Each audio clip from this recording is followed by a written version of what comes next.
王博士您好，我是哈萨克中文编辑部、哈萨克国际通讯社中文编辑部的穆塔尔。我和我的同事阿尔曼今天很荣幸能够采访到您。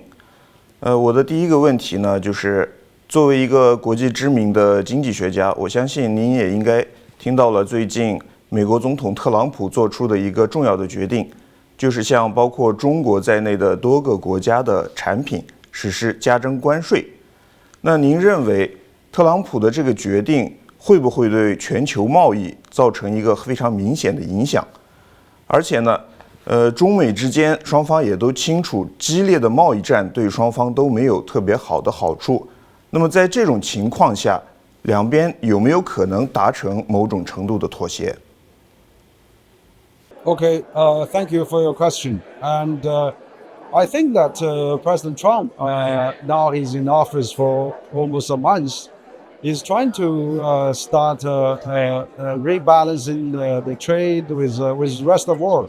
His first term was did with China, but now he's aimed at everybody, which I think in the short run is going to hurt global economy because it's going to create a disruption, chaotic situation, and a huge adjustment.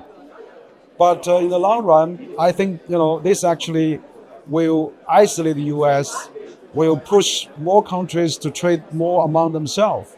So I think this policy may not going to work, but probably have to address some of the imbalances. So I think that particularly for the China and the U.S., it will be very unproductive if the two countries are getting into a trade war. I think it's already showed if during the first term, China has sustained that. China and U.S. trade has even gone up more than the first term. So I think that U.S. Is using this as a vehicle to push for more talks, which is fine. China is not afraid of talking, and we can talk, we can address all those issues. Let's make some deals. Let's make some reciprocal deals, beneficial, and let's stop the trade tariff. So I think in the long run, if we can sit down and make a lot of good win-win solutions, it may be better for China and the U.S. and for the world. And let's not obsessed with ideological autocracy versus democracy, that kind of narrative, or build up a geopolitical alliance like AUKUS, Quad, and Camp David, and things like that. Let's do more on the economic, CPTPP, RCEP, or even WTO. Let's reform that. So I think in the long run, we have to solve that. In the short term, it's going to be very chaotic. 在美国现在加征关税的同时，我们也看到，欧洲的情况也变得非常复杂，特别是欧洲最重要的两个国家，德国它的议会前的选举目前还不是非常明朗。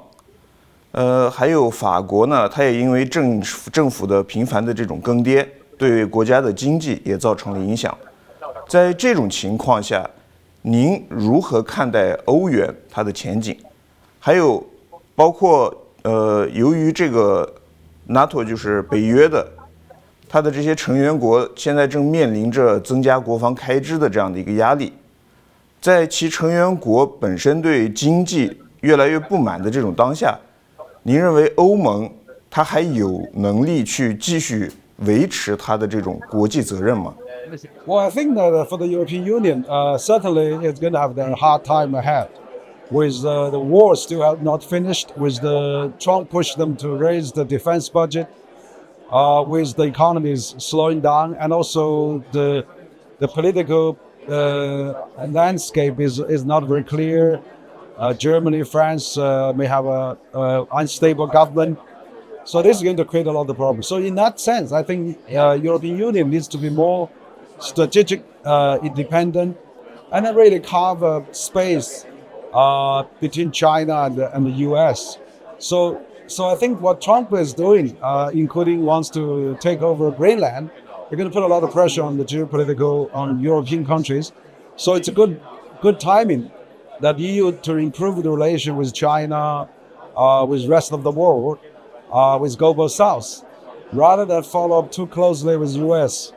where U.S. said China is a strategic rivalry and European countries said China is a systematic rivalry.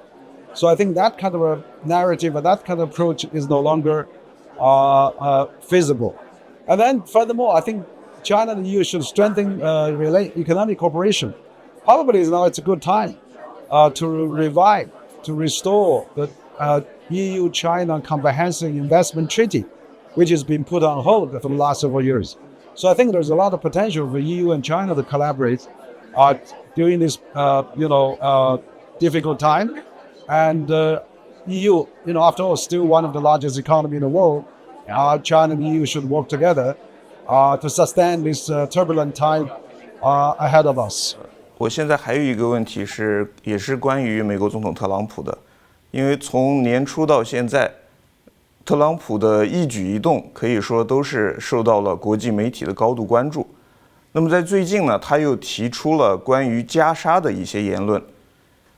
您对特朗普关于加沙的，特别是他提出的美国来接管加沙，他的这个观点，你有什么看法？可以，或者说，特朗普提出的接管加沙的这种意图，他是认真的吗？ Well, I think what President Trump said is probably real. And the thing is that, we need a balance of the world. I mean, China is the largest trading partner with Gulf countries and with many Middle East countries. And of course, also have a huge economic influence there. So I don't think it's a good idea to relocate 2 million Palestinians from Gaza to other countries, which could add chaotics. But China, as one of the P5 member countries of UN, and China, EU, and many other countries can really be a balanced view of what US has been proposing. I think EU against relocate Gaza, Palestinians. China, of course, is against that. Let's stick to the two Palestinian state solution that all countries has agreed in the past, and let's really do that. So China is an important balance of this unilateral approach by the United States. I think China is also a great friend of Gulf countries, Middle East countries.